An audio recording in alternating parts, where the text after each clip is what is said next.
Allah, Allah, you are my all, you are my love.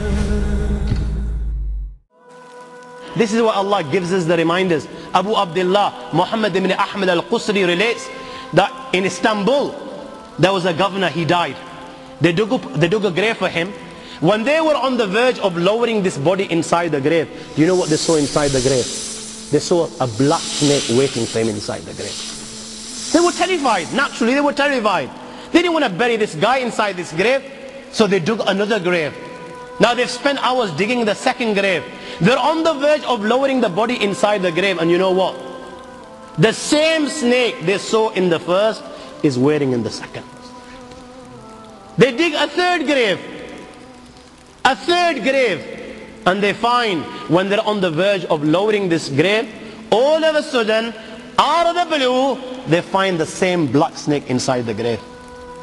I ask you, my young friends, you know, on that particular occasion, that narration, what do you think it suggests? How many graves do you think they dug on that day?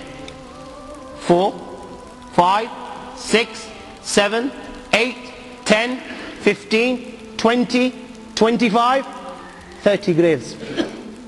The narration says that on that day they dug about 30 graves. Every time the grave was dug and they were on the verge of lowering this body inside the grave, they would find the same black snake waiting.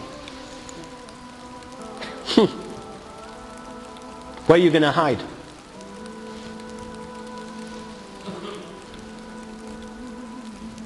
It doesn't come any clearer than this.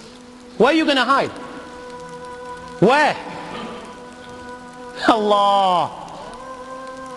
You know, even when you've gone 6 foot under, you can't get away.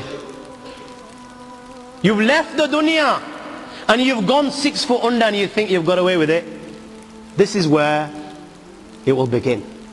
You know, fed up after digging so many graves, they consulted the ulama. What should we do with this person? May Allah protect us. They said, you know what? Just bury him inside the grave. Leave the rest to Allah subhanahu wa ta'ala. And they buried him.